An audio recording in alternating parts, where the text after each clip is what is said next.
My name is Maggie Rivas Rodriguez. Today is May the 11th, 2019. We're in Columbus, Ohio. I'm interviewing John Cortéz for the Voces Oral History Project. Thank you so much, Mr. Cortéz, for letting us sit in your home and interview you. No problem. I'm going to start with a little bit of a preface about what the project is going to do with this interview. We're going to record today, and the original tape is going to be held by the Voces Project and the Nettie Lee Benson Latin American Collection at the University of Texas at Austin. It will be available to researchers who want to view it, or journalists or your family members. Thank you. We'll give you a copy of your interview, probably as an MP4, which we'll make. And if there's anything in this interview that you don't want to talk about, it's your prerogative. If there's something that I'm not asking you and you really want to talk about it, please feel free to interrupt and talk. We can stop at any time if you need a drink of water, or if you need to, for whatever reason, we can stop the interview. So let's get started, shall we? Great. Okay. I'd like to talk to you a little bit about your childhood, growing up. And I know your father was a laborer. Can you tell me about what that was like in your family life? Yes, I came from Puerto Rico in 1952, and my father and mother were already here. They had traveled before me, and my father worked in a factory, in a coffee factory, as a maintenance worker. My mother was a seamstress in New York City, and we were living in the poor section of the Bronx in New York City, and went to the public school system. My parents just had barely enough money to keep the family fed and alive great. But we never took social service. We never took any assistance at all. And my father and mother held the house completely until we all graduated from high school and went on. And you have how many siblings? Siblings as in my children? No, your brothers and sisters? That would be 2 brothers, yeah. So why did your parents come to New York before you came? Well, they migrated here in 1952, and they migrated here for economical reasons. They wanted to upgrade their income, and they moved to New York because many Puerto Ricans were migrating to New York City in the early 50s, 60s, and 70s. And as you know, for me, from the 70s to present, they went back to the island or moved elsewhere. Where did you stay while they were here, and what period of time was there between the time they moved here and the time that you came to meet them? From New York to here, to presently Columbus? No, to New York. From Puerto Rico. They moved from Puerto Rico to New York first, and then later you came. I was 6 months in Puerto Rico. I was just like 7 years old, and my mother felt that I was too young to live in New York City, but she couldn't take it, so she sent for me. But I came as a little boy, and were you the baby? 7 years old, just still. But were you the baby? The small? Yes, yeah, I was a small, yeah. Yeah. So what was life like in the Bronx? Was your neighborhood in the Bronx, was it mostly Puerto Ricans? Well, when we moved into New York City, the Puerto Ricans were the migrants that were coming in by the thousands. And we were displacing the Jewish that moved out, the Italians that moved out, and the Irish that moved out. As we came in, they moved out because of... at that time, it wasn't so much information. People didn't want to mix with other races or nationalities, so they moved out. So the Puerto Ricans became the dominant race in the certain parts of the Bronx. When you moved to New York, did you speak English? No English at all. No. I had just like second grade in Puerto Rico of Spanish. And when I came to New York, I came directly to the 3rd grade, no bilingual education at all. So how did that work out? What was that like for you? Well, I believe I woke up in the 5th grade. I finally understood something. Otherwise, I didn't understand much, no. And but you learn from your friends in school and your teachers, and you learn to speak English. So English was the language you spoke at home. I mean, in school, and Spanish at home. Were teachers okay with you all speaking Spanish at school? Well, we didn't speak Spanish because we didn't speak much Spanish in school because school was very mixed. Remember, the Jewish, the Italians, and the Irish were moving away, but not all of them at the same time. So we were, I would say, it was more of a Caucasian mixture, a majority. And we didn't speak Spanish at all because we just didn't have the numbers or the crowd around to do so. So y'all didn't speak Spanish? But how did you do that if you were... Well, we didn't speak Spanish in school, you were saying. Right. Yeah. No, we just spoke whatever English we knew. Wow.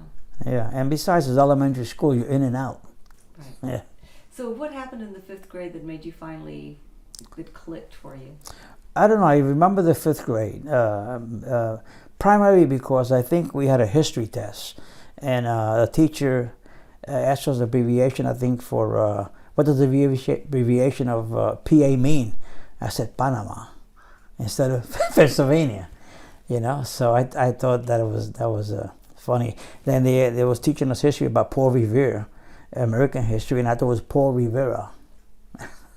So I began to finally wake up and say, wait, there's 2 languages here. Something's not right here. I better turn my focus on English, and I did.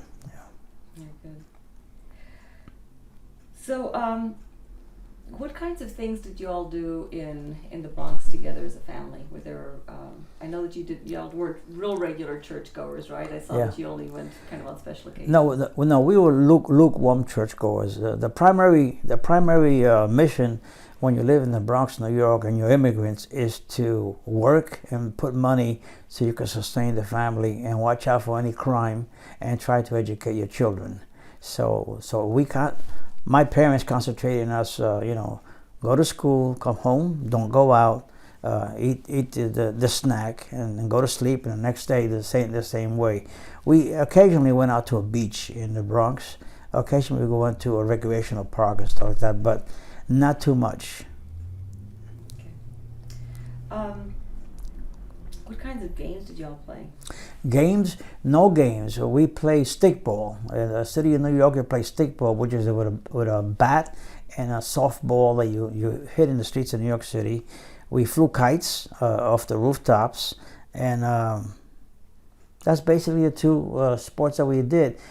Football was not a game for Hispanics in the city of New York because football was an Anglo game, a game that was not introduced to us at all. And baseball, we did play baseball in the parks. Baseball was very welcome to us. Did you all go back to Puerto Rico to visit relatives? Every year for the last whatever years, we always went back to Puerto Rico to visit our parents. But my parents stayed in New York for about 25 years, and then they went back to the island. But when you were growing up as a child, did you all go back every year? No. No, you didn't. No, there was no real first line family to go back to. I see. I'm looking through here. So tell me about your pathway. So you graduated from high school in what year, and what was the name of your high school? It was Dodge Vocational High School in the Bronx, New York, and I graduated in 1963. After graduation, I went on to find a job, and in between, I went to community college, Bronx Community College, and from there, I went to Fordham University. I didn't finish the bachelor's degree. So you went to a technical high school. Yes. Were you encouraged to go to college? No, at that time, no. The support system for students in high school was not great to send you to college. No, there was no support at all, and your parents didn't have the education or the foresight to see that also. They didn't know the system, how it operates, to push you into going into that. Yeah. What did you think your options were when you were graduating from high school? Well, I thought that the Army would be a good option to go and get a skill there and come back in civilian world. I also thought of working in New York City, Manhattan, in an office somewhere and becoming an office manager. That was my first aspiration. Why that? Did you know somebody who was an office manager? Because the school I went to, the Arch Vocational High School, specialized in office and secretarial and bookkeeping and record keeping. So I was in that field, and I liked it. You like bookkeeping? Mm-hmm. Okay. Yeah. Okay, so you go to Fordham, and what were you studying? What kinds of classes? In Fordham University, I wanted a shortcut to life. For example, I took English because you have to have English, and especially to develop yourself in English. I took the principles of marketing. I took English 1, English 2, written communication, history, you name it. I went the basic courses to strengthen myself. I tell you, when I was in Fordham University, I learned a lesson, but it was not a lesson in academics. It was a lesson in life. We had a professor, I think he was Japanese, and he had us solve a problem. So he broke us up in groups, like 4 or 5 different groups, and each group will have 4 students, and then one. And in each group, you have to elect a representative to give the solution to the problem he's going to present to us. So we did, and then we made the presentation, and we elected a person to deliver the solution. And then he said, "Okay, now you go out there and judge each one of you, and you can only have 1A, 1B, 1C, 1D in each group." Right? So I was out of Vietnam. I was gung-ho. I didn't know much about life then, but I was still red, white, and blue. I was still very American, pro-America. So I told my prejudice came out, I guess, because I told the professor, "This is not Japan, professor. This is America. We don't judge on each other. You're the professor. You judge us. So I'm gonna participate, and I'm not gonna say he's a D, he's a C, I'm an A, he's a B. No, you're the guy that has to say that, not us. You know." So he sent me out of the class. but I was gung-ho. So why did you object to that so much? Because, like, for example, the 3 of us are here right now, and if you tell me, for example, "John, okay, this interview is over, and I want you to judge the 3 of us, who did what," and you would say, he would say, "Hey, I think I did a good job. I'm a technician. I did a fantastic job, and I deserve the A." You say, "Wait, I'm the master. I created this. I'm the creator. I deserve an A." I said, "Wait a minute.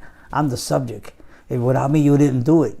So I deserve an A." So I didn't want us 3 to fight with each other. I said, well, as a team, "Professor, you're out. We're not doing it." So what was the lesson that you learned in that? The lesson what I learned was that when you see something wrong, speak out against it. Don't stay shut. If you think it's wrong, say it. Don't stay shut. Just because he's a professor, he may not be right or he may be wrong. But if you think you're wrong or right, you speak out. I don't have your pre-interview form here, but tell me the chronology, because you graduated from high school, and then at what point did you go to? Did you join the Army?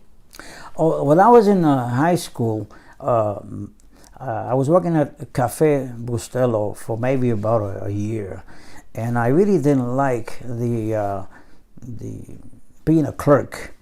Okay, and I started out as a clerk, so I said, I have to get out of here. This is not for me. But I didn't want to disappoint my father in saying that I quit my job. So I said, you know what? A good way out of here is just have the Army draft me. So I went to my local selector service, and I told them, "Hey, my name is Juan Cortéz, and I want to be drafted." They said, "Great." And the Vietnam War was hot, really hot. So I said, okay. So they, about a month or 2 later, I got a letter from the United States government saying that you're drafted. At that time, the draft was what they did. So I went to the Army. This was 1965. 1965, yep. So the reason you went into the Army was because you didn't want to disappoint your father?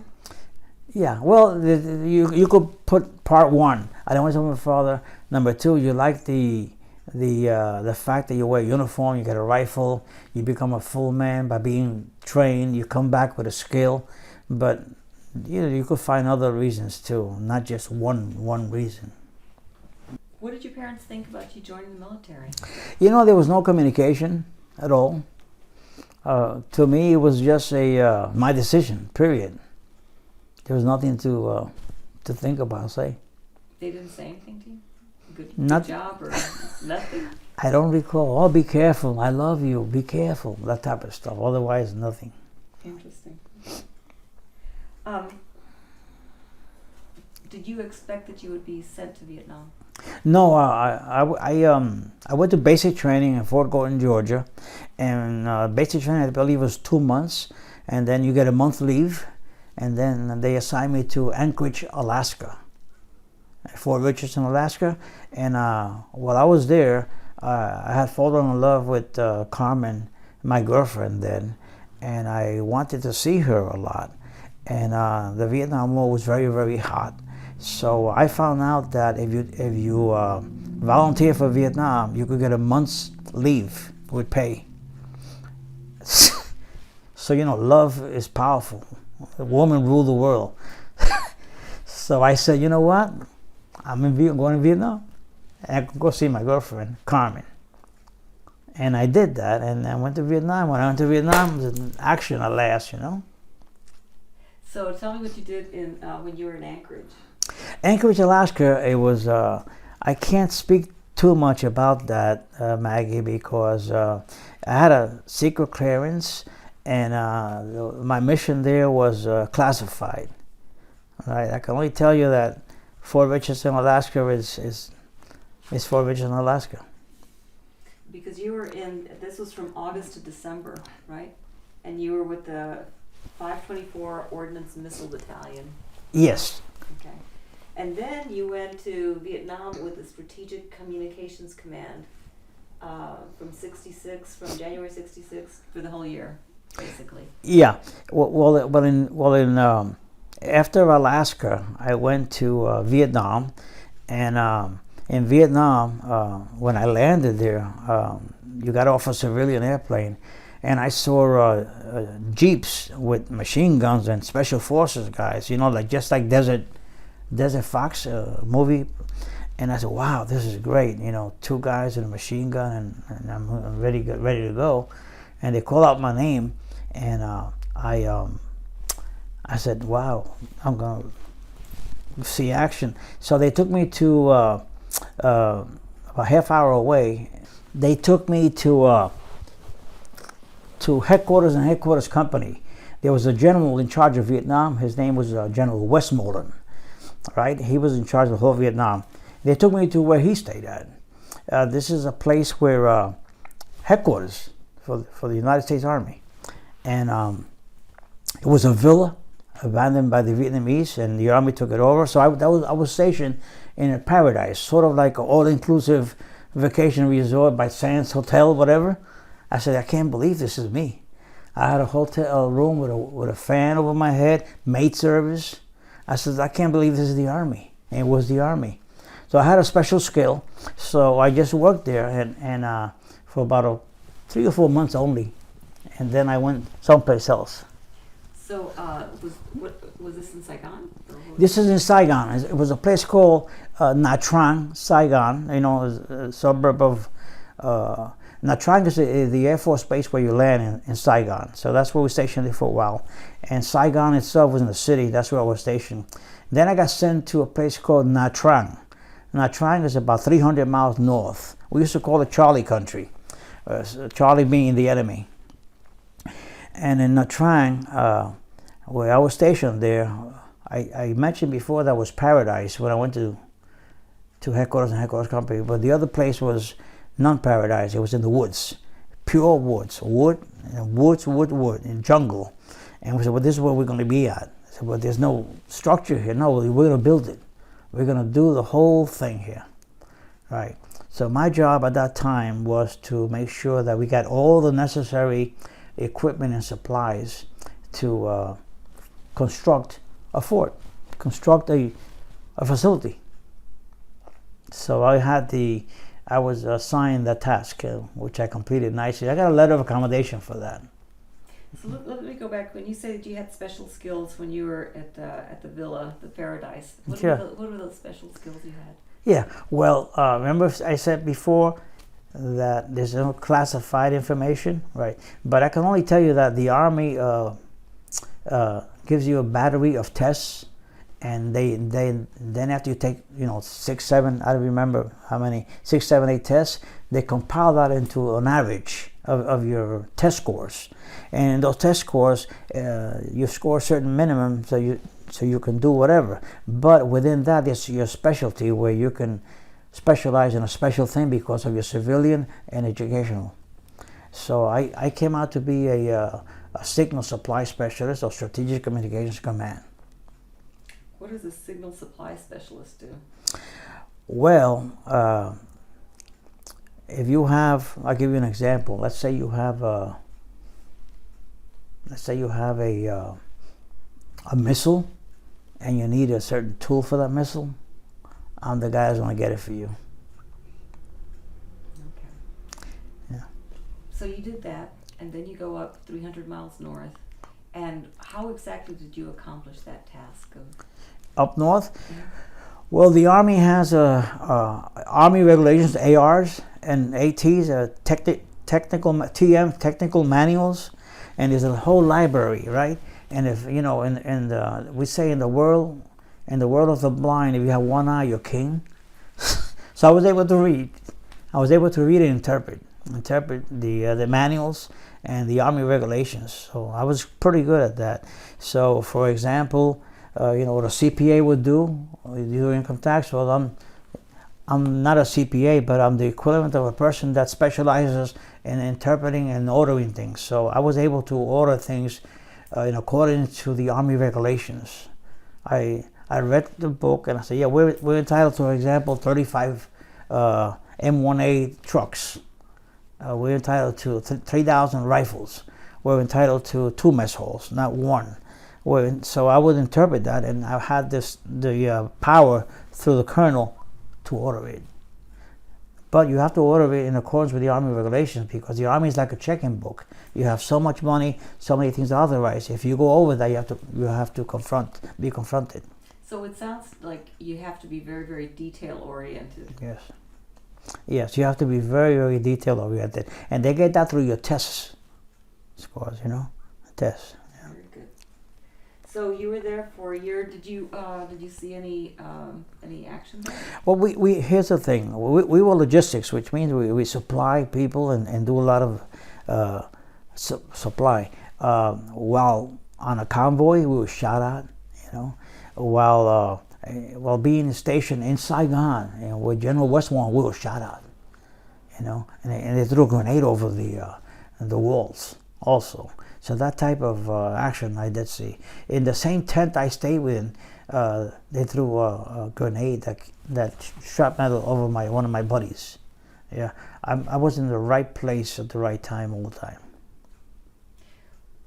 Before you went to Vietnam, what did you think the Vietnam War was about? Well, I had read a lot about the Vietnam War, and the Vietnam War was about the South and the North being communist, Ho Chi Minh, and the South being Nguyen Cao Qui, which is the commanding or the president of the South. There was a lot of corruption in the South, but the North wanted to take over the South because of the communism, because of their will. They wanted to take it over.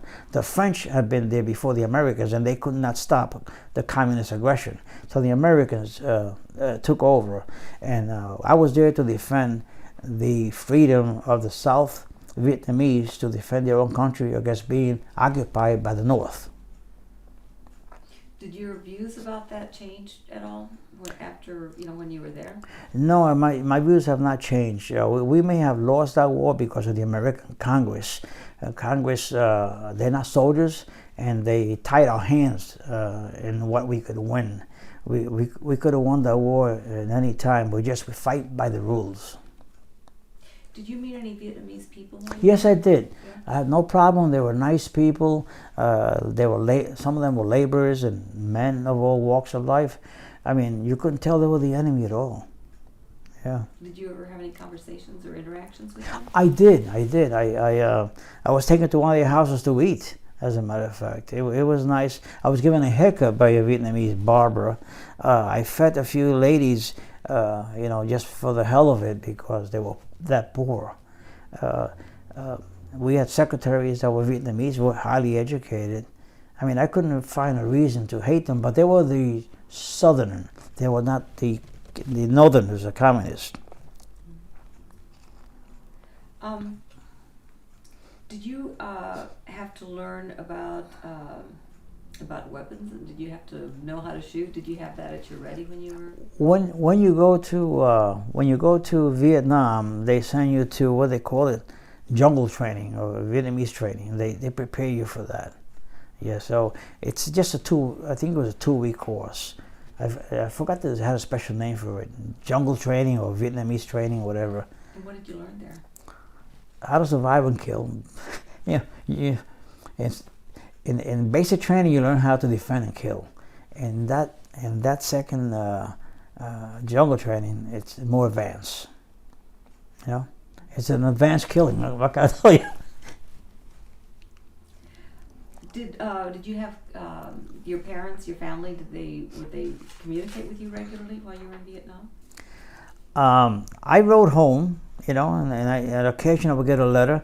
I communicated with my job sometimes. They would send me some food over there, but believe me, when you go to Vietnam, sometimes it's like an adventure. I was 21 years old, so you're invincible. You're from New York City. They give you a rifle. You're with the American Army. You have everything you possibly need.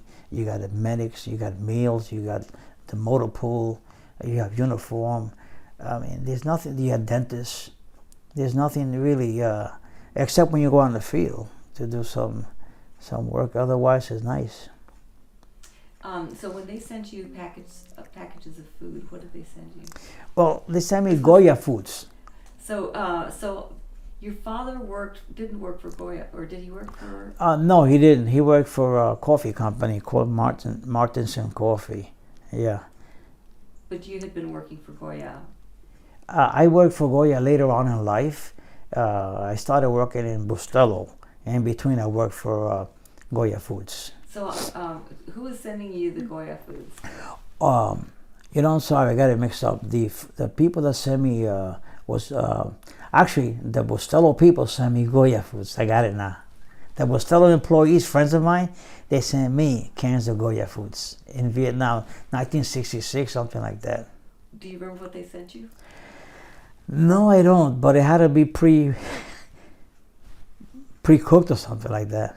Yeah. Or maybe cans of black beans. Yeah, I believe it was cans of black beans. Yeah. Yeah. Delicious. So at the time before you left, you were working at, what is the name of the company you were working at? The coffee company, because your father Café Bustelo. Yeah. And your father was working there. Yes, my father was working at a coffee company called Martinson, but it was the same ownership. I see. It's just two coffees, but one owner. Okay. Yeah. What did you all do to kind of entertain yourselves when you were in Vietnam? Well, in Vietnam, there's no formal education because it's all army activity. There's no schooling for you at all. But prior to Vietnam, in Fort Richardson, Alaska, they taught classes in community colleges, right at civilians. And the Army does offer some schooling, but it's Army school. It's the military code of justice. It's a code of conduct. Let's see this.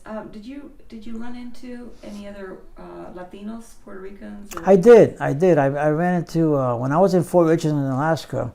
I met a person called Canales. He was Mexican American, and he was a very Americanized guy. We became very good friends. Yeah, and then in Vietnam, I met a Puerto Rican guy who was a graphic design artist. Now, in 1965, a graphic design artist was king because you didn't find many at all. He was good. He got some kind of a medal for a design that he did for the Army. Do you remember their names? Yes, Carlos Perez. He's out of Philadelphia. He's still alive? Well, I don't know. I haven't met him, but I would like to meet him someday. I try looking him up. I can't find him. Carlos Perez. Yeah. So why were they keen, the graphic design artists? Well, at that time, the ruling, I believe the ruling computer company was IBM. Microsoft was not discovered, and the IBM had the key punch. It was old fashioned, and a graphic design artist, I believe, would not call a graphic design artist. He was a drafting. And from a drafting, you become a graphic now. Everything's computerized. So he did some beautiful army work. He designed the emblem for the company. He designed the emblem for Strategic Communications Command. That was his design.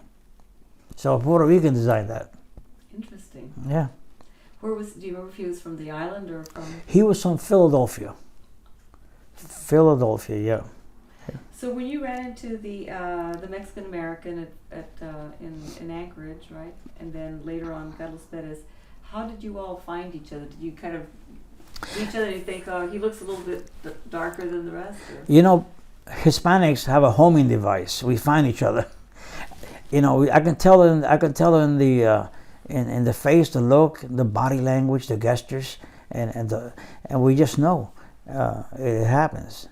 And within that finding, you have variation on levels of relationships. For example, I may find a Hispanic, but he's like, for example, what we call in Puerto Rico, la mancha de plátano, which he still has that shade of being totally culturally Puerto Rican, where I may be a watered down Puerto Rican living in the United States so long. So we're not comparable. We are a little bit, but not completely. So when you would meet somebody like a Carlos Perez, would you all speak Spanish together? We spoke both. Yeah. And with Canales, the Mexican guy, we spoke both languages, depending on the subject. Do you remember any anecdotes of things that happened to you when you were in Vietnam? Any incidents of something that really struck you that you came back or you wrote in a letter to your family and said this thing happened? Well, I remember when I was going to Vietnam the first time, the plane didn't go directly to Vietnam. It stopped over in Guam. Guam stopped over to Vietnam, and we asked how come we didn't go to Guam because Saigon is being bombed. And the airfield is being bombed, so we can't land, right? So we have to do it tomorrow. The next day, when I got on the plane, it was all soldiers. The plane was full of civilians. It was a civilian plane, and this captain went up to the pilot and he ordered everybody off the plane. He said, "I want all these civilians out of this plane right now." And he imposed and this is martial law. You will obey me. And everybody came out of the plane, and all the soldiers went back in the plane. That was, to me, some kind of impression. Yeah. Yeah. And in Vietnam, other than I can't remember anything in the nature of what you're asking me. Okay. Do you remember?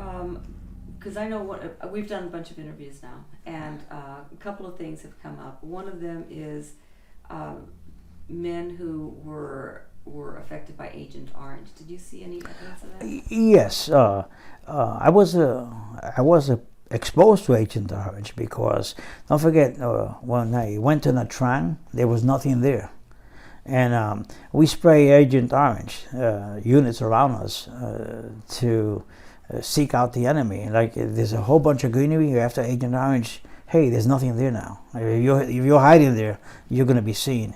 So if you're around that, you get exposed to that. So and also when I took C-130 planes back and forth in Vietnam, there were dead bodies in there also, and who knows where they came from and what they were exposed to. Do you know, were they American or they Vietnamese? No, Americans, yeah, all Americans, yeah. You mean they were in the plane, the caskets. I see. They were in caskets. So they had caskets, or they had body bags? Do you remember? I believe it was caskets. Yeah. The other thing that we've heard a lot of people talk about is use of drugs. Marijuana was very common, and there were other. Well, Maggie, here's the thing. We're talking about 1965, 66, where if you use marijuana or drugs, you're an outcast. The morality, even in my neighborhood in the Bronx, was very high. You didn't use drugs. If you used drugs, you were a really bad guy. You didn't have us as friends. So at that time, the usage of marijuana was very, very low. 10 years later, it should have been is high, but not at that time, no. In the Army, I know in seeing that one person. Is that right? No. Okay. Would y'all listen to music in Vietnam? Excuse me? Music? Did y'all listen to music? Yeah, we listened to this, I forgot the fighting soldiers from the West and stuff like that, but not much music. I mean, you could hear music if we're busy all working and doing something. So if you hear music, first you had to have a portable radio with a battery, and it had to be attached to some kind of an American facility that would transport the music to you. Otherwise, no. No. There was no record player or anything like that? Record player, no, not at all. So first of all, you cannot have stuff like that in the Army. The Army is Army issue equipment. That's Army regulations. You will only have Army stuff. So I keep on seeing movies about Vietnam where they have kind of the underground stuff. So they would have a record player. They'd have stuff that was not Army issue. So that you didn't see a lot of that. Some guy could sneak that and have it there if there was somebody who's lax.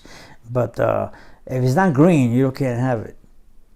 If it's not Army issue, you can't have it.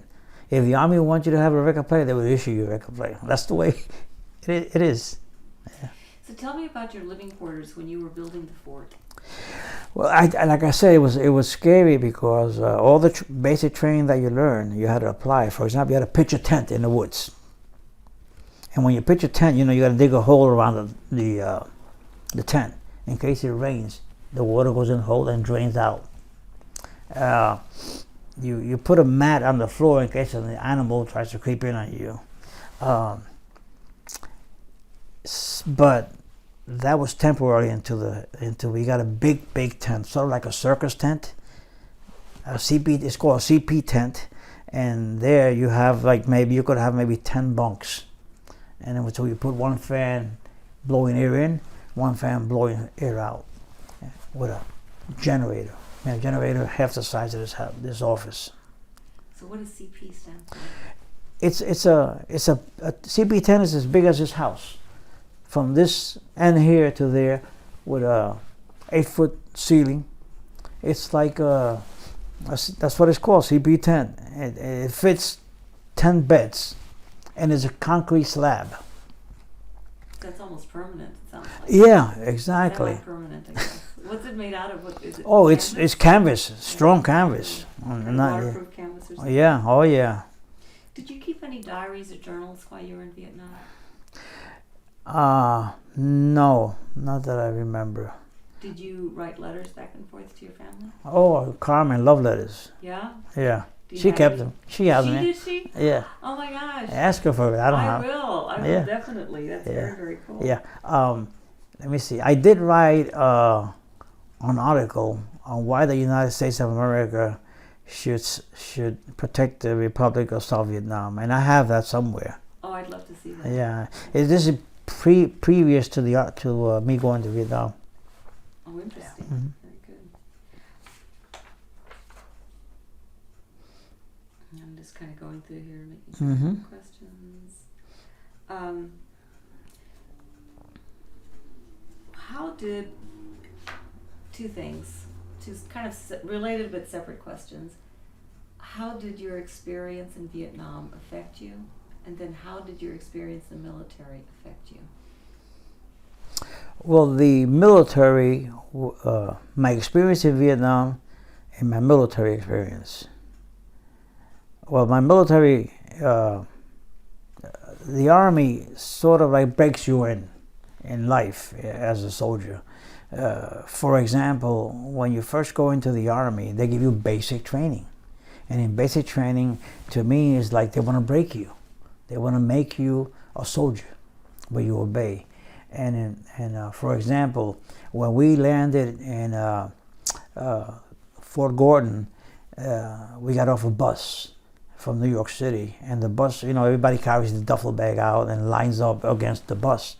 And a big sergeant walks out. He looked like Smokey the Forest Ranger, with a big drill, and he was that big. And he said, I'm going to be your basic training sergeant. I'm going to be for the next 2 months. You're all mine. And he said, I'm 15 years in the Army. I've killed 2 men. I run the mile in 15 minutes, he said. And I'm your hand-to-hand instructor also. But I know that some of you guys, this doesn't mean anything to you. I know that you guys think nothing of this, right? So I'm going to allow the guy that wants to challenge me now, let's get it over with, to confront me right now, and I won't press charges. Now I want to remind you, I'm hand-to-hand instructor. I killed 2 men, but it doesn't matter to you guys because you're all New Yorkers. You think you know it all. He said that. So this guy's pissing you off a bit, So I said to myself, I have no qualms with this guy. He's done nothing to me. But a guy next to me, he said, yeah. He raised his hand, but his hand was deformed. He raised his hand and he said, yes, Sergeant, I could take you on anytime. He says, I'm a 3rd-degree black belt. I have a gym. I'll take you on right now. So the sergeant said, you're my assistant from now on. He made him his assistant because he was that tough. And the guy says, what I say, he says, you do. He knew he found the toughest guy. Interesting. Yeah, so that's a drill sergeant, but they're career soldiers. They know what they're doing.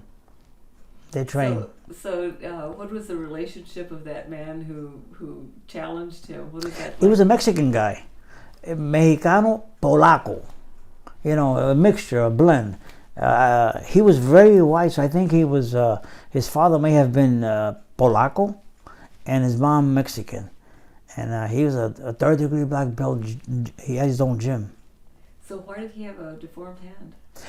When you're karate, you punch, so you build up calluses. So when you hit anything, you're already cured. So you see a guy with a deformed hand with a karate. Then, do you remember his name? I do. Kanavitz. With a K or a C? K. Yeah. I forgot his first name, but his last name was Kanavitz. And he was from New York. I think it was Philadelphia. I went to his house one. New Egypt, Pennsylvania. I went to his house one time. After we had some leave or whatever, we became friends. Yeah. But now we lost track. I wish I could find him again. Yeah. Did he speak Spanish? Yeah, he spoke Spanish. He looks like this person here, very white, with a Kanavitz name, Madre Mexicana. Yeah.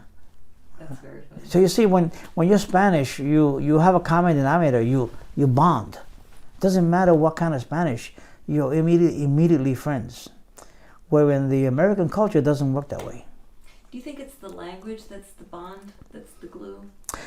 I don't know, but when I see you or I see anybody else, or not only being Spanish, but I go to your history and I analyze what you've been through in life, and I know that you know my history and I know your history.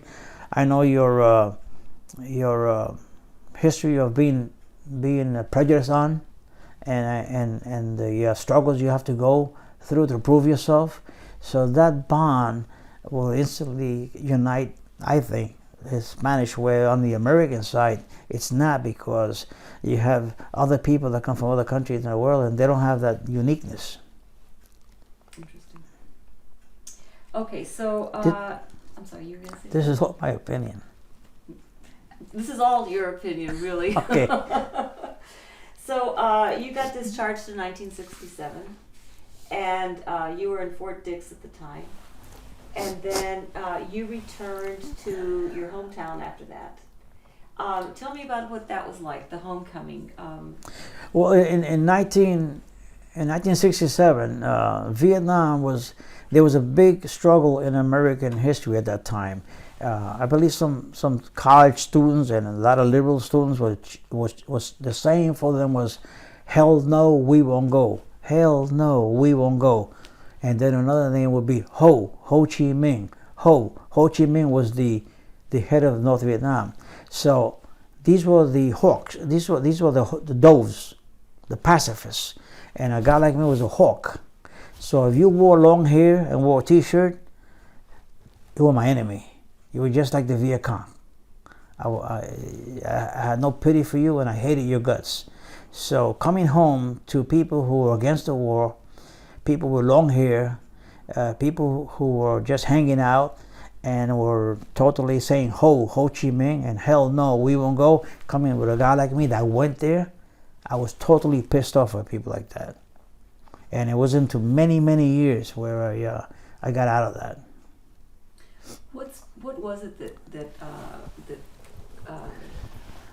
made you upset about that? Did you feel like they hadn't paid their dues and you had, and they had no room to disagree or to? I can't actually pinpoint it, but I could only tell you it's like a bull. You put a red flag in his face. You put a guy with long hair and a T-shirt. It's like putting a red flag in my face. At that time, that's the way I felt, because he was anti-war. In other words, he made me feel like I went there for no purpose. Did anyone ever confront you personally? Oh yeah, I had big arguments in Fordham University when I went back after that. Yeah, big arguments. Yeah, and one of the professor I told you, the Japanese professor, he caught me when he said, "I want you to choose A, B, C, and D," and I said, "Whoa, this is not Japan. This is America. We don't have to go out. We don't have to hit on each other, you know." So I would say that's probably one way that the Army changed you. You became stronger and more willing to challenge if you thought something was wrong. That would have to say. And in my civilian world, when I came back, don't forget, you were taught to fight, right? So you have to tone down, civilian life now, and so you have to behave, and so you have skills which are primary. The primary mission of a soldier is to take down the other guy. So what do you apply that in civilian life? So when did you get married? I got married in 1969 to Carmen, my sweetheart, and what can I tell you? Okay, so you came back in 1967, right? You came Right. back in 1967, and what did you do when you? I went back to Cafe Bustelo, which I didn't like as a clerk, but I came back as a sales clerk in the sales department, so I really enjoyed that. And while I was in the Army, I saved all my money, by the way. At that time, I came back with $2,700, which was a lot of money in 1967 to accumulate. And out of Army pay, which is not much, because the Army provided meals, medical, shelter. What else do I need? I had everything paid for, right? So I just saved all my money in U.S. savings bonds. And I came home and I proposed to Carmen in Central Park on a stone overlooking the lake. And we got married, a year after that. With the money I had accumulated, and she accumulated money by working also. So we were able to marry debt-free. And so did you stay at Cafe Bustelo? I stayed in Cafe Bustelo because they had changed my job description and title, and I stayed there, and then I became a supervisor there. A supervisor being going out and supervising men who sell. And I enjoyed that. I stayed there for about 13 years. So you said that when you came back, you became a salesman. Is that right? When I came back from Vietnam, I became a sales coordinator, a sales clerk. I worked in the office for the sales department. Yeah, and from there, I got promoted to sales supervisor. And you stayed there for 13 years? I stayed as a sales supervisor for 13 years. And so what happened after that? Well, after that, I was about, 30-something years old. And I said, you know what? My boss, I could do his job. His boss, I think I could do his job too. I could do everybody's job here, a credit manager. So I'm ready for promotion. I got to move on. So I asked for promotion, and they're all young. There's no room for you. I said, sayonara, see ya. I went on to a competitor, and I became the sales manager of the competitor, of their competition. I became the sales manager of Café El Pico. And I did that for 5 years. And I did a tremendous job. The growth was tremendous. Then on the 5th year, I woke up one day and said, you know what? I'm ready to move on again. Sales manager, I did it. I grew. I'm getting paid. But I think I could be the general manager. You know? And so I went down to Miami and spoke to the Soto family. And they had a product called Café Pilon. Café Pilon. I spoke to affectionately we call Pepe Soto, who was the owner, and he had 3 sons, Jose Enrique, Angel Soto, and another Jose Soto, and they hired me as a sales manager, general manager of Café Pilon in New York. So that was fantastic. Yeah. Let's go back. I want to. Can you tell me about Café Bustelo? What kind of company was that at the time? And where did they get their coffee from? Yeah, well, Café Bustelo began in 1928, okay? It was a person called Gregorio Bustelo. He was a person life. And he started a coffee company in Manhattan, New York City. At that time, the predominantly Spanish, I'm talking about 98% of Hispanics were Puerto Ricans. So he sold dark roast, fine grind coffee. That's what Bustelo is. Dark roast, fine coffee in a coffee bag, in a can also. And he started and he developed that fantastically. He had beautiful distribution in the bodegas. Bodega being a grocery store. And that's how he started. And he had like 13 routes, step trucks, step vans running around New York City, delivering in the Bronx, Brooklyn, Manhattan, Long Island, Queens, and that's how he developed that. When he was about, in 1963, he died. And an American company took it over, Tetley Tea. And then Tetley Tea sold it to Beechner Baby Food. Then Beechner Baby Food had it for many years. Meanwhile, I had gotten out of there and being a competitor. Right, so eventually, when I was in Café Pilon, from there I left to be the beverage marketing manager for Goya Foods, and I lasted there 7 years. After being in Goya Foods, I saw an opportunity in Café Bustelo all over again, and I went back, and the Soto family made me general manager, vice president. So everybody, all my so-called enemies, everybody that I came back as a boss. Started as a clerk, and I came back, I'm the boss. And they were all still there, and they said, wow, this guy was, he was a little kid. Look at now, he's my boss. So I came back, and I was the ultimate boss, besides the owners. So had you maintained contact with them all those years? Is that how it happened? Yeah. With the Soto, yeah, I maintained contact with them all these years. Yeah, exactly. Yep. So, as a matter of fact, I maintain contact with. If you're my friend, you're my friend for life. I have a very, very good dear friend. His name is Abel Hernandez, and I'm going to Cuba right now, so I have to be careful not to mention that name in Cuba because the Raul don't like this guy. Anyway, Abel was a store owner of mine. He had supermarkets and restaurants, and I sold coffee to him. And every time I would sell coffee to him, we would have to go to a restaurant and close the deal in the restaurant, eating food when we finish, that's how we close the deal. That's what he liked.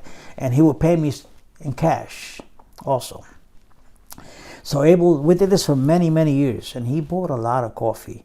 And every time I used to go to him, to see him, we go to the restaurant, and he would pay all the time. So I said, Abel, I don't want you to continue paying because, this is all in Spanish I'm telling him, I don't want you to continue paying because I have an expense account, and you're my customer, and I'm the salesman, so you don't have to pay. I will pay lunch. You know what he told me? John, I'm a millionaire, and if I can't pay a lunch to a friend of mine, what good am I? Messed me up. Yeah, so he's still my best friend. He is my best friend right now. Yeah, he's a special kind of a character in person. He had like 10, 12 supermarkets, and he would fly to Miami, and he would land in John F. Kennedy Airport, and he would call his son. His son is Abelito. Abelito, soy yo Abel. I want you to pick me up. I'm in Kennedy. And the son would say, Papa, we got 12 supermarkets, so many employees. We got all kinds of problems. You want me to stop what I'm doing and go pick you up? And I will say, yes. And if you can't, close the supermarkets. If you can't, close them all. So he's a special guy. He's a special guy. I want to go back a little bit to Carmen. Sure. Because I know that y'all were childhood sweethearts. Tell me about how you first met and. Yeah, I used to work as a teenager in a street vendor. They had stores, and each store would put out a stand with the products displaying. So I used to watch the stand and sell out of that. And I saw Carmen walk by, and the first attraction is physical, your vision. I don't care what people say, body language. Your voice tone and your presentation. That's the way it works. That's the way. So I saw Carmen, and I fell in love with her right away. On the physical look, and then we gradually spoke because her mother used to buy things in my store, and we spoke, and we became boyfriend and girlfriends. How old were you at the time? I was about 17, and she was about 14 or 15 years old, just like that. Yeah. We got married when she was 20, I was 23. And then you had your first child when you were... 1 year after. Okay. Yeah. 1 year after we got our first child, exactly to the letter of the day. Yeah. And we've been married for gonna go on 51 years now. Yeah. So you worked at Café Bustelo, and then tell me a little bit about that, about being El Gran Jefe there. Yeah. Well, being at Café Bustelo, here's what happens.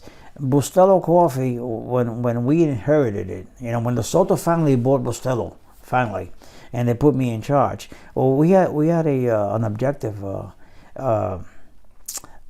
strategy to bring Bustelo up and sell a lot of coffee where it was never sold before. So Mr. Gregorio Bustelo's method of selling was door to door, 25 trucks, and they knock on your door. And every salesman has 40 accounts a day, and that's the way they operated. Well, when we took it over, they were still basically that way. So we amplified going into supermarkets, American supermarkets. We amplified selling coffee throughout the whole United States, in different states also. Because a Cuban or Puerto Rican will move to New Hampshire or Missouri. We want to have coffee there for him too. So we made a big effort to have greater distribution. Can we stop for 1 second? I'm going to have a coffee fit. Not a problem. Are we on? Yeah, go ahead. Oh. Yeah, go ahead. Can you go into... I was just saying that I have done a lot of cold turkey selling in my life in Bustelo Coffee, and you walk into a place, the first thing that I look for, or they look for, is your body language, the way you dress, the way you stand, the way you look in general. And then the second thing is your voice tone. You got to have a certain voice tone and the way you say it. And the third thing is your actual presentation. So I always say, imagine how important it is to have your body language in place and the way you speak, because whatever you're carrying is secondary. So in other words, that first impression, you can't go back and make it again. It's only once. Yeah. Right. So you were talking about the strategy for Café Bustelo. Yes, the strategy was to gain. If you sold a lot of coffee in New York City, the 5 boroughs of New York City, imagine what the rest of the United States could do for you also. Now, there's not a lot of Hispanics all over the place. Our particular Spanish, which is Caribbean people and Italians, and so we decided to seek distribution elsewhere. And we did a good job and a lot of growth on that. Yeah, we fixed that. And also, the Sotos have a formula, that they put in the coffee, superior beans, and also they had fine machinery to grind that coffee the right way. We improved everything, distribution, taste. We did a fine job with that. So basically, when you started, it was mainly local distribution? It was New York City distribution, and there was a Miami plant also in Miami, Florida. But it was not going much outside the New York, New Jersey area, no. So what did you see that made you think about expanding beyond? What was it that you noticed? Well, when I was at El Pico Coffee prior to Bustelo, El Pico was owned by Sovereign Coffee, Sovereign Coffee being an American coffee. And I was exposed to Sovereign's coffee distribution. How do you spell that? S-A-V-A-R-I-N, Sovereign, Sovereign Coffee. And I saw a Sovereign Coffee sold in many places outside the United States. They have brokers to broker your coffee elsewhere. So I got that idea from them, that, hey, that's what we should be doing. We should be putting our coffee every place, not just New York City, New Jersey, and Miami. You may not remember this, but do you recall how much coffee was being sold every year? How that increased? Yeah, well, when I was in Bustelo in the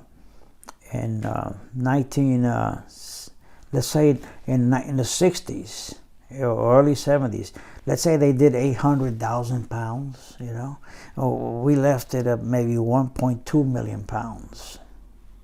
So a substantial increase. In over what period of time? When we got it, let me see, maybe in the year 2000, I'm not sure about that. We increased it. See, Sovereign, the people that had Bustelo before were so-called Americanized. So that's like asking, an Irish to sell Mexican food. They didn't have the culture, nor did they have the savvy to introduce it in the right places. And so therefore, when we took it over, it returned to the rightful people to sell. So would you say Café Bustelo is mostly something that Latinos? Café Bustelo started out, and the bulk of sales are Latinos, but now you have certain Americans that drink it, and Greeks and Italians. Let me ask you this, because it seems like all your career has been in coffee. Yes, right? Yes. Do people in the coffee industry, do they all know each other? And how do they see each other at their coffee conferences or something? Yeah. Well, let me see. I know a few people, but there's not that many coffee companies going around, to tell you the truth. And especially in New York, for example, the Folgers Coffee, which bought Bustelo Coffee, I didn't know them, no. The Maxwell people, I didn't know them. Their main office is not in New York. They're outside in New York City. We were really New York City company. No, we don't know each other that well. No. But yet you knew Café Pilon and Café Pico and... But they were right there in New York City. Oh, I see. So everybody in New York City. They're local, yeah. And why would they? Was it just the concentration of so many Latinos in New York? Is that why they were all? Yeah, you have, I believe at the height when I left New York City, when I came to New York in 1952, I went to school for the first time, and the teacher asked me my name, and I said to her, Juan Cortéz, and she said, Juan, why don't we call you Johnny Cortéz? It's easier for you in America. 1952. When I left New York City in the year 2008 or 7, no need to be called John anymore. Now it's Juan again because we became the majority. Between the Spanish, I'm talking about Puerto Ricans, Dominicans, Cubans, Mexicans, and South Americans. This 5 group became the majority of people in New York City, and the blacks. So you can call yourself anything you want now because you are a majority. But at that time, they suggest that you call yourself something Americanized. So how did you feel about that, about being called John instead of Juan? It bothered me somewhat because I thought that why can't I be called Juan? But it's okay. Now it's too late. Now I'm 73. So what do you prefer, John or Juan? I prefer John. Yeah. Juan is John in English, if you want to put it that way.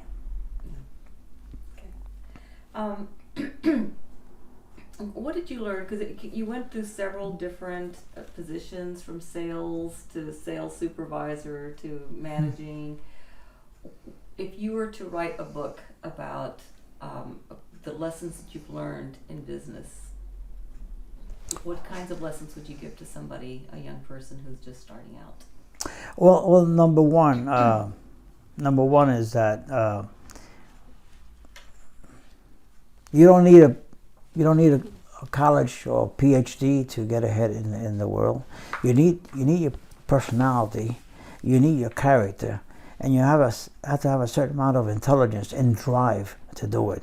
For example, when I walk into any room, I always look for the exit, the emergency exit. I always looked for the toughest guy around there in case I have to confront him, right? I always look for a weapon of some kind in case I have to defend myself. And in business, it's the same application. I always look for weaknesses in the personality that I'm talking to, or space to fit in, what I can do. For example, when I was in Bustelo Coffee, I saw a new coffee company come out, Café El Pico, which eventually became the sales manager. And I asked the salesman, hey, who's running that guy? Oh, a guy named Tony Fazzari. Wow. And where do you guys manufacture? We did it at the Savin plant. And how big are you? And he goes, oh, we're not too big. We don't have much people to help us sell. So, blink, I have an idea. They don't have much people to help them. That's an opportunity. But I wouldn't get that if I didn't talk to that guy. And I went on and on and on. Then I saw their finished product that needed some help. All right? So when I got good and ready, I felt promotable. I said, they need my help more than I need them. So I went to that company. I told them, hey, look, I work for Bustelo Coffee, the #1 coffee here in New York, and I can help you develop your brand, which you're really having it messed up. You need my help. And the guy agreed with me. He said, you're the sales manager. Just like that. $10,000 raise. And a car. So I saw an opportunity and I took it. When I was in that company for 5 years that I went with, I felt more promotable again. And again, the same story. The Café Pilon people didn't have much sales at all in New York City. And I think they sold an average of 800 cases in 1981, something like that. And I went to be the sales manager there. And the first month I sold 4,000 cases, from 800 to 4,000. And then 8,000 and 12,000, 16,000. You see? So I saw an opportunity there and I took it, but I put it together. How did you do that? How did you have that huge increase? Oh, we hire salesmen and we train them. You see, we have 2 generations. My father, for example, He was an older guy. These are the guys that started Bustelo Coffee. Older people, traditional people, people who didn't have any sales skills other than that they're the same race as the grocery store owner, and they're there. So when I hired guys, I hired young whippersnappers who were Latins, who spoke English and Spanish, and who had a drive. So I changed the salesman. Sort of like training in the Army. Polish them up, straighten them out. Yes sir, no sir, this is what you're going to do, and do it this way. So the training part, they hadn't been doing the training before? No training at all. No training at all. So is that something that you picked up from the Army? I think so, yeah. I think the discipline of training people. Training is very important. Without training, you can't really go anywhere. So I make sure we hire guys and we train them. I personally went out with them. If you told me, for example, Maggie, that the salesman said, that store owner doesn't want to buy our coffee. He said that, come with me. I will take him there. And I would just go in like, hey, ¿cómo está? How you doing? I would softly, but I get closer and closer and closer. And I always ask you, where you from? I always ask you where you're from. Oh, I'm from here, I'm from there. I know something or someone from there. And we talk. And I'll even buy a soda while I'm there, or water, whatever, and drink. And I tell them, you can't buy 1 case of coffee here? No big thing, man. No, I don't want that. Coffee doesn't sell. How about if I put 6 cans in a shit? Just 6 cans. See what happens. And next week I come back. If there's no sold, I'll take it out. Come on. All right, give me 6 cans, So I really pushed the hell out of it. But I'm teaching the salesman to go around. But the first thing, it was warming up to the owner, getting to know his story. So that's part of the training. So also you didn't take no for an answer though. No, and if you say no, that's just for you telling me to come back again. You say no, okay, for next week, hey, how you doing? Remember me? And the week after, hey, how you doing? It's over. And if you don't want to buy from me, I'll give you 6 cans. No charge. I'll put it in your shelf. And I come back and sold, you see, I told you so. And he'll buy a case. So where did you learn this from? I don't know. I really, well, I was a supervisor in Cafe Bustelo, a supervisor, and I rode around we had 13 trucks, and then when I left it was 18 trucks. 13 routes, 13 men that had an average of 40 stops a day, 40 grocery stores and so on. So when you walk into a store, there was a shelf. In the shelf, you had Bustelo coffee. But Bustelo coffee is not just one item. It was about 4, 5, 6 different items. So you would tell him, I have instant coffee. Oh, that doesn't sell. I don't want that. Or I have canned coffee. That doesn't sell either. I don't want that. Okay, I have half pound. I don't want that either. I just want the 1 pound, period. So you had an objective to get them to buy something else. But if next trip you go, again, and every time you go it's the same thing. You never let up on that. And then you finally tell them, why don't you just buy 3 units, 4 units, 5, and put it in the shelf, see what happens. So he eventually will, but you got to persist and do it. And you got to have the drive to do it. Did you ever get impatient and somebody was rude to you? I had a lot of rude people, yeah. But you build up some kind of immunity to it after a while. I mean, it always gets to you in a way, but you have to learn to wash it away. You got to learn to wash it away. You must have seen people who did not succeed as well as you. What were some of the things that they did that they could have done better? You got to have the personality, Maggie, and the character. Certain people had college education and degrees here and there, and they had all the academic credentials you want, but they didn't have the drive. For example, I always say you got to be not good, but you have to be great. You got to go that extra mile. I'm sure you heard it before. You got to do a little bit extra. to keep to make sure you win. You know, it's I give away pens. Can I get up a second? Yeah. Yeah. See, this is just a little set. It's a pen. It's nothing. I don't even know how much it costs, but it's not much money. But I buy 10 of these, and I keep it in my car. And if I meet somebody, I give them a little present here and there. You know, when you give something, the other person goes like this, and once they take it, it's an instant electricity. You did something good for me, and that's the sales. That's selling. That's simple enough. So I do all that. And you always say hola, or hello, or you smile when you walk into a place. People feel comfortable on that. I call that selling 101. You have very strong feelings about your country Mm-hmm. and about the Constitution. Can you tell me where that comes from? Well, it has to start with the Army, okay? Well, you get a patriotic, what do you call, feeling. It also starts with the wordage and the we the people in order to form a more perfect union. That's very strong language, and I believe in that very much. I always say to people that, oh, if you complain about America, it's still the best system and country in the world. There's nothing like it. You're not going to find anything better for your country, wherever you came from. This is it.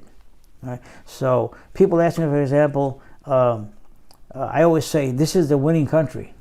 We're winners. Our school system, our economics, our government, our constitution, this is the greatest country in the world. So I don't know how I got that, but I got it. Very good. I think You want to piss me off? Say something bad about America. Yeah. Is there anything I haven't asked that I should ask about? I just what's the best thing about America?